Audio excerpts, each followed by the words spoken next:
السلام علیکم dear viewers, آج کا ہمارا ٹاپک ہے پطرس کے مضامین۔ سب سے پہلے تو پطرس کا کچھ تھوڑا سا انٹروڈکشن۔ پطرس بخاری جو تھے وہ پاکستان کے کہہ رہے ہیں یا اردو ادب کے سب سے بڑے نامور ادیب شمار ہوتے ہیں، اور انہوں نے اردو زبان میں مزاح نگاری جو ہے اس کو تھوڑا سا ایک اچھے طریقے سے ڈھالا ہے، مزاح نگاری کو اردو ادب کے اندر۔ ان کا پورا نام احمد شاہ پطرس بخاری ہے، لیکن ان کو تخلص یا اپنا یا ادبی نام یا قلمی نام یہ اپنا پطرس بخاری استعمال کیا کرتے تھے۔ تو آج ہم ان کا ایک مضامین میں سے پطرس کے مضامین میں سے ایک مضمون جو ہے اس کے اوپر ہم بات کریں گے، وہ ہے کہ مرید پور کا پیر۔ تو آئیے دیکھتے ہیں کہ مرید پور کے پیر میں احمد شاہ پطرس بخاری نے کس طرح مرید پور کے پیر کو بیان کیا ہے اور مرید پور کے پیر سے کیا مراد لیا ہے۔ مرید پور کا پیر۔ اکثر لوگوں کو اس بات کا تعجب ہوتا ہے کہ میں اپنے وطن کا ذکر بھی نہیں کرتا۔ بعض اس بات پر حیران بھی ہیں کہ میں کبھی اپنے وطن کی طرف جاتا بھی نہیں۔ جب کبھی لوگ مجھ سے اس کی وجہ پوچھتے ہیں تو میں ہمیشہ ان کو بات کوئی کہتا ہے شاید وہاں پہ مقدمہ بن گیا تھا جس کی وجہ سے یہاں کوچ کرنا پڑا، اور کوئی کہتا ہے کہ وہاں ملازم تھا غین گبن کا الزام لگا ہجرت کرتے بنی، کوئی کہتا ہے والدین کی بدعنوانی کی وجہ سے گھر میں نہیں گھسنے دیتے تھے، غرض یہ کہ جتنے منہ اتنی باتیں۔ آج میں ان سب کو غلط فہمیوں کا ازالہ کرنے والا ہوں۔ خدا پڑھنے والوں کو انصاف کی توفیق دے۔ قصہ میرے بھتیجے سے شروع ہوتا ہے۔ میرا بھتیجا دیکھنے میں عام بھتیجوں سے مختلف نہیں، میری تمام خوبیاں اس میں موجود ہیں۔ اس کے علاوہ نئی پود کے تعلق رکھنے کے باعث اس میں بعض فالتو اوصاف بھی نظر آتے ہیں، لیکن ایک صفت تو اس میں ایسی ہے کہ ہمارے خاندان میں اس کی شدت کے ساتھ کبھی رونما نہیں ہوئی تھی، اور وہ یہ کہ وہ بڑوں کا ادب کرتا ہے، اور میں تو اس کے نزدیک بس علم و فن کا ایک دیوتا ہوں۔ یہ خبط اس کے دماغ میں کیوں سمایا ہے، اس کی وجہ میں یہی بتا سکتا ہوں کہ نہایت اعلیٰ سے اعلیٰ خاندانوں میں بھی کبھی ایسے سپوت رونما ہو جایا کرتے ہیں۔ میں شائستہ سے شائستہ دو زمانوں کے فرزندوں کو بعض وقت بزرگوں کا اس قدر احترام کرتے دیکھتا ہوں کہ نیچ ذات کا دھوکہ ہوتا ہے۔ ایک سال کانگریس کے جلسے میں چلا گیا، بلکہ یہ کہنا صحیح ہوگا کہ کانگریس کا جلسہ میرے پاس چل کے آیا۔ مطلب یہ کہ جس شہر میں موجود تھا وہی کانگریس والوں نے اپنا سالانہ اجلاس منعقد کرنے کی ٹھان لی۔ میں پہلے بھی اکثر جگہ اعلان کر چکا ہوں اور اب بیک وقت کہنے کے لیے تیار ہوں کہ میں ذرا بھی قصوروار نہ تھا۔ بعض لوگوں کو یہ شک ہے کہ میں نے اپنی صرف تسکین کے لیے کانگریس کے جلسے کو اپنے پاس بلوایا، لیکن یہ مت حادثوں میں سے ایک حادثہ ہے۔ بھانڈوں کو میں نے اکثر شہر بلوایا، دو ایک مرتبہ بعض تھیٹروں میں بھی دعوت دی، لیکن کانگریس کے مقابلے میں میرا رویہ ہمیشہ ایک گمنام شہری کا سا ہے۔ بس اس سے زیادہ اس موضوع پر کچھ عرصے بعد خون کی خرابی کی وجہ سے ملک میں جا بجا جلسے نکل آئے، جس میں سے کسی کو ایک میز کرسی اور گلدان میسر ہے، اس نے جلسے کا اعلان کر ڈالا۔ جلسوں کے اس موسم میں ایک دن مرید پور کی انجمن نوجوان ہند کی طرف سے میرے نام ایک مضمون کا خط موصول ہوا کہ جس میں لکھا تھا کہ لوگ آپ کے دیدار کے منتظر ہیں۔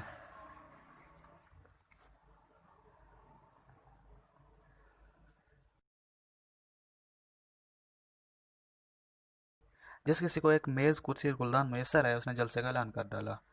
جلسوں کے موسم میں ایک دن مرید پور کے انجمن نوجوان ہند کی طرف سے میرے نام ایک مضمون کا ایک خط موصول ہوا کہ اس میں لکھا تھا کہ شہر کے لوگ آپ کے دیدار کے منتظر ہیں، ہر قدم آپ کے روح انور کو دیکھنے اور آپ کی پاکیزہ خیالات سے مستفید ہونے کے لیے بےتاب ہیں۔ مانا ملک بھر کو آپ کی ذات برکت کی از حد ضرورت ہے، لیکن وطن کا حق سب سے زیادہ آپ پر ہی تو ہے، کیونکہ خار وطن از سنبل و ریحان خوشت ہے۔ اس طرح کے 3-4 سطروں کے بعد یہ درخواست کی گئی تھی کہ میں یہاں آ کر یہاں کے لوگوں کو، یعنی کہ مرید پور کے لوگوں کو، ہندو اور مسلم اتحاد کی تلقین کروں۔ خط پڑھ کر میری حیرت کی کوئی انتہا نہ رہی، لیکن جب ٹھنڈے دل سے بات پر غور کیا تو رفتہ رفتہ باشندگان مرید پور کی مردم شناسی کا قائل ہو گیا۔ میں کمزور انسان ہوں اور پھر لیڈری کا نشہ ایک لمحے میں ہی چڑھ جاتا ہے۔ ایک لمحے کے اندر مجھے اپنا وطن بہت ہی پیارا معلوم ہونے لگا۔ اہل وطن کی بے بسی پر بڑا ترس بھی آیا۔ ایک آواز نے کہا کہ ان بیچاروں کی بہبود اور رہنمائی کا ذمہ دار میں ہی تو ہوں۔ تجھے خدا نے اس تدبر کی قوت بخشی ہے، ہزارہ انسان تیرے منتظر ہیں، اٹھ کے سینکڑوں لوگ تیرے لیے محاضرہ لیے بیٹھے ہیں۔ چنانچہ میں نے مرید پور کی دعوت قبول کر لی اور لیڈرانہ انداز میں بذریعہ تار اطلاع دی کہ 15 دن بعد فلاں ٹرین سے فلاں ٹائم مرید پور پہنچ جاؤں گا۔ اسٹیشن پر کوئی شخص نہ آئے۔ ہاں، ہر شخص کو چاہیے کہ اپنے کام میں مصروف رہے۔ ان جلسے کے دن تک میں اپنی زندگی کا ایک ایک لمحہ اپنی ہونے والی تقریر کی تیاری میں مصروف رہا۔ طرح طرح کے فکرے دماغ میں شامل پھرتے رہے جو کہ میں صبح شام دہراتا رہا۔ ہندو اور مسلم بھائی بھائی ہیں، ہندو اور مسلم شیر و شکر ہیں، ہندوستان کی گاڑی کے دو پہیے ہیں۔ اے میرے دوستو، ہندو اور مسلمان ہی تو ہیں۔ جن قوموں نے اتفاق کی رسی کو مضبوط پکڑا وہ اس وقت تہذیب کے نصف و انہار پر ہیں۔ جنہوں نے نفاق اور پھوٹ کی طرف رجوع کیا، تاریخ اس کی طرف اپنی آنکھیں بند کر چکی ہے، وغیرہ وغیرہ وغیرہ۔ پھر یاد آیا کہ ایک اور کہانی بھی تھی جس کو پڑھا تھا، کہ جس میں ایک شخص مرتے وقت اپنے تمام لڑکوں کو بلا کر لکڑیوں کا ایک گٹھا ان کے سامنے رکھ دیتا ہے اور ان سے کہتا ہے کہ اس گٹھے کو توڑو۔ وہ توڑ نہیں سکتے، اس گٹھے کو کھول کر ایک ایک لکڑی ان سب کے ہاتھ میں دیتا ہے جسے وہ آسانی سے توڑ لیتے ہیں۔ اس طرح وہ اتفاق کا سبق اپنی اولاد کے ذہن نشین کرتے ہیں۔ اس کہانی کو بھی لکھ لیا۔ تقریر کا آغاز سوچا کہ اس کی تمہید مناسب معلوم ہوئی کہ پیارے ہم وطنوں، گٹھیا سر پہ ادبار کی چھا رہی ہے، فلاکت سما اپنا دکھلا رہی ہے، نحوست پس و پیش منڈلا رہی ہے، یہ چاروں طرف کل کون تھے آج کیا ہو گئے تم، ابھی جاگتے تھے ابھی سو گئے تم۔ ہندوستان کے جس مایہ ناز شاعر یعنی الطاف حسین حالی نے آج سے کئی برس بیشتر یہ اشعار قلم بند کیے تھے، ان کو کیا معلوم تھا کہ جوں زمانہ گزرتا جائے گا ان کے المناک الفاظ روز بروز صحیح تر ہوتے جائیں گے۔ آج ہندوستان کی یہ حالت ہے، وغیرہ وغیرہ وغیرہ۔ اس کے بعد سوچا کہ ہندوستان کے حالات کا ایک دردناک نقشہ کھینچوں گا، افلاس، غربت، بغض وغیرہ کی طرف اشارہ کروں گا، اور پھر سوچوں گا اور پھر پوچھوں گا کہ اس کی وجہ آخر کیا ہے۔ ان تمام وجوہات کو دہراؤں گا جو لوگ اکثر بیان کرتے ہیں، مثلا غیر ملکی حکومت، آب و ہوا، مغربی تہذیب، لیکن ان سب کو باری باری غلط قرار دے دوں گا، اور پھر اصل وجہ کی طرف توجہ دلاؤں گا کہ ہندوستانیوں اور مسلمانوں کا نفاق ہے۔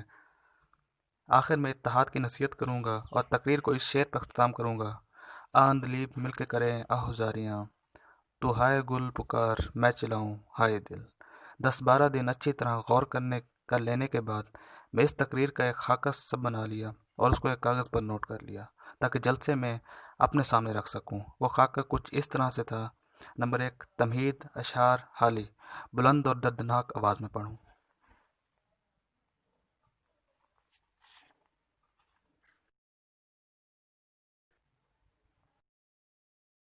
ہندوستان کی موجودہ صورتحال۔ نمبر 2، افلاس، بغض، قومی رہنماؤں کی خود غرضی، اس کی وجوہات: غیر ملکی حکومت؟ نہیں۔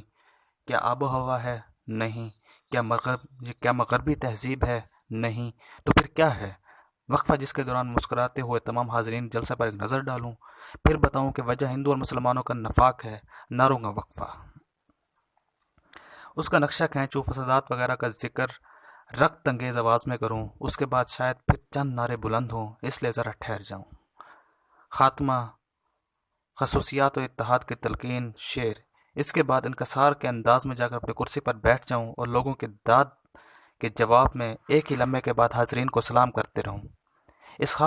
ایک خاکے تیار کر چکنے کے بعد جلسے کے دن تک ہر روز ایک نظر ڈالتا رہا اور آئینے کے سامنے کھڑے ہو کر بعد مارکا آرا فکروں کی مشق کرتا رہا۔ نمبر 3 کے بعد کی مسکراہٹ کی خاص مشق بہم پہنچائی، کھڑے ہو کر دائیں سے بائیں اور بائیں سے دائیں گھومنے کی عادت ڈالی تاکہ تقریر کے دوران میں آواز سب تک پہنچ سکے اور جب اطمینان کے ساتھ ایک ایک لفظ اور سب اطمینان کے ساتھ ایک ایک لفظ سن سکیں۔ مرید پور کا سفر 8 گھنٹے کا تھا۔ راستے میں سانگلا کے اسٹیشن پر گاڑی بدلنی پڑی تھی۔ انجمن نوجوان ہند کے بعض جوشیلے ارکان وہاں استقبال کرنے آئے ہوئے تھے۔ انہوں نے بارہا میری پرستش کی، انہوں نے مجھے ہاتھ پہنائے اور کچھ پھل وغیرہ کھانے کو دیے۔ سانگلا کے مرید پور کرتا رہا۔ جب گاڑی مرید پور پہنچی تو اسٹیشن کے باہر کم از کم 3000 آدمیوں کا ہجوم تھا جو متواتر نعرے لگا رہے تھے۔ میرے ساتھ جو والنٹیئر تھے انہوں نے کہا: سر باہر نکلیے۔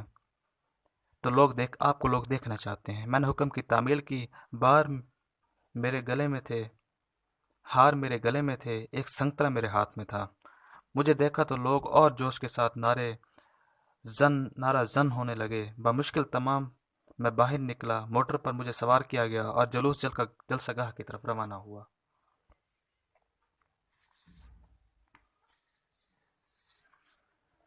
جلسہ گاہ میں داخل ہوتے تو ہجوم 5-6 ہزار تک پہنچ چکا تھا، جو ایک آواز ہو کر ایک ہی نام لے کر نعرہ لگا رہا تھا۔ دائیں سے بائیں سرخ جھنڈیوں پر مجھ خاکسار کی تاریخ میں چند کلمات بھی درج ذیل تھے، مثلا ہندوستان کی نجات تمہیں سے ہے، ہندوستان کی نجات تمہیں سے ہے، مرید پور کے فرزند خوش آمدید، ہندوستان کو اس وقت آپ کی عمل کی ضرورت ہے۔ مجھ کو سٹیج پر بٹھایا گیا۔ صدر جلسہ نے لوگوں کے سامنے مجھے دوبارہ مصافحہ کیا اور میرے ہاتھوں کو بوسہ دیا اور پھر اپنی تعریفی تقریر کا آغاز کیا۔ حضرات، ہندوستان کے جس نامی اور بلند لیڈر کو آج ہم جلسے میں تقریر کرنے کے لیے بلایا گیا ہے، کوشش کی، لیکن اس وقت ذہن میں اس قدر مختلف تاثرات کی ماجگا بنا ہوا تھا کہ نوٹ دیکھنے کی ضرورت پڑی۔ جب میں ہاتھ ڈالا تو نوٹ نادرانہ نوٹ جیب سے نہ نکلا۔ ہاتھ پاؤں میں سے ایک لخت خفیف سی خنکی محسوس ہوئی۔ دل کو سنبھالا کہ ٹھہرو، ابھی اور بھی کئی جیبیں ہیں، گھبراؤ نہیں۔ راشی کے عالم میں سب جیبیں دیکھ ڈالیں، لیکن کاغذ کہیں نہ ملا۔ تمام حال آنکھوں کے سامنے چکراتا ہوا محسوس ہوا۔ دل میں 12 دفعہ جیبوں کو ٹٹولا، لیکن کچھ بھی ہاتھ نہ آیا۔ جی چاہ کے زور زور سے رونا شروع کر دوں۔ بس بے بسی کے عالم میں ہونٹ کاٹنے لگے۔ صدر جلسہ اپنی تقریر میں برابر اور بارہا کر رہے تھے، مرید پور کا شہر ان پر جتنا بھی فخر کرے کم ہے۔ ہر صدی اور ہر ملک کے صرف چند ہی آدمی ایسے پیدا ہوتے ہیں جن کی ذات نوع انسان کے لیے۔ خدایا آپ میں کیا کروں گا؟ یہ ایک تو ہندوستان کے حالات کا نقشہ کھینچنا ہے، اس سے پہلے یہ بتانا ہے کہ ہم کتنے نالائق ہیں۔ نہیں، نالائق کا لفظ تو خیر غیر موضوع رہے گا، جاہل کہنا چاہیے، یہ بھی ٹھیک نہیں۔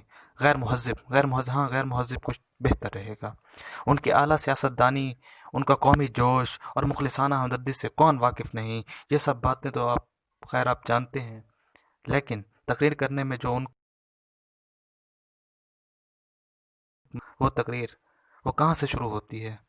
ہندوستان اتحاد پر تقریر، چند نصیحتیں ضرور کرنی ہیں، لیکن وہ تو آخر میں ہیں، وہ بیچ میں مسکرانا کہاں تھا؟ میں تو خود کو یقین دلاتا ہوں اور میں آپ سب کو یقین دلاتا ہوں کہ آپ کے دل ہلا دیں گے، آپ کو خون کے آنسو رلا دیں گے۔ صدر جلسہ کی آواز نعروں میں ڈوب گئی، دنیا میری آنکھوں کے سامنے تاریک ہو رہی تھی۔ اتنے میں صدر نے مجھ سے کچھ کہا، الفاظ تو بالکل سنائی نہ دیے۔ اتنا محسوس ہوا کہ شاید میری تقریر کا وقت آن پہنچا ہے۔ مجھے اپنی نشست پر سے اٹھنا پڑا، چنانچہ ایک نامعلوم طاقت کے زیر اثر اٹھا، کچھ لڑکھڑایا، پھر سنبھل گیا۔ میرا ہاتھ کانپ رہا تھا، دل میں شور تھا، میں بے ہوشی سے ذرا دور تھا۔ نعروں کی گونج ان لہروں کے شور کی طرح سنائی دے رہی تھی کہ جو ڈوبتے ہوئے انسان کے سر پر سے گزر رہی ہوں۔ تقریر شروع کی، لیکن کہاں شروع ہوتی ہے کچھ معلوم نہ ہوا۔ لیڈروں کی خود غرضی بھی بیان کرنی ہے، اور کیا کہنا ہے۔ ایک کہانی بھی تھی، ہاں بلکہ ایک کہانی بھی تھی، بغلے اور لومڑی کی کہانی؟ نہیں، ٹھیک ہے، دو بیل۔ اتنے میں ہاں ایک سناٹا سا چھا گیا۔ لوگ سب میری طرف دیکھ رہے تھے۔ میں نے اپنی آنکھیں بند کر لیں اور سہارے کے لیے میز کو پکڑا۔